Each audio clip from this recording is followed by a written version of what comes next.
Hey guys, it's Oliver the Boat Pilot here. Now, it's been a while since I last uploaded an update on my airplane project. So today, I'm going to get you caught up on what I've been up to since my last episode.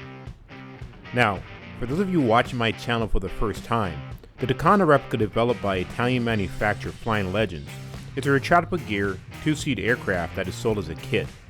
As you can see, it's one sharp looking bird, and I'm really enjoying the build process. Now, things have been kind of slow with the build lately because I've been struggling to overcome a task that on the surface seems simple enough. But as I found out, that task is only simple if you know what you're doing. Since I was stuck, I decided to hold off for as long as it took to get the in-person technical help that I needed. So while I waited for that help to arrive, I did one of the most fun things one can do as an aviation enthusiast. And that of course is to take an air show. And not just any air show. I took the time to drive up to Lakeland, Florida to join thousands of other aviation freaks at the annual Sun and Fun extravaganza. This was my second time at this event, and man, it didn't disappoint. Aside from gawking and salivating over some of the coolest jet planes ever made, to include my favorite species of aircraft, the pointy-nosed tactical ones that I'll never get to fly, I had the special opportunity of seeing a bare-bones Tucano up close. The Tucano manufacturer Flying Legends brought an entire unfinished kit to the show with the goal of helping potential buyers envision what building a Tucano would be like. Now, for a first-time airplane builder like me that is building from the most basic parts, having a chance to inspect a stripped-down version of my soon-to-be-born airplane was a treat. I also had a chance to ping the Tucano distributors that were in attendance with a hailstorm of assembly and performance questions that had been on my mind for weeks. So after stopping by another dozen or so airplane displays, I headed back to sunny Miami to get back to work on the build. Once I got back home, it was time to figure out how to overcome the biggest obstacle to my build to date, and that is installing what are known in the airframe business as flush rivets. Up until that point, I had been moving along at a pretty steady clip, the finish line for the empennage kit in the near field and approaching fast. But this task caught me dead in my tracks and I found myself dead in the water. So let's talk about flush riveting. So this is a flushed rivet. They're used all over the frame of the aircraft to hold these small nut plates in place. When these rivets are correctly squeezed, they should be totally flush with the surface that they are embedded into.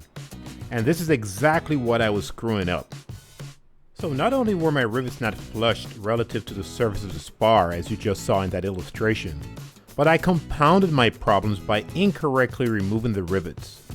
This resulted in me enlarging a few pre-drilled holes in the elevator spar, pretty much rendering those spars beyond repair. Talk about heartbreak.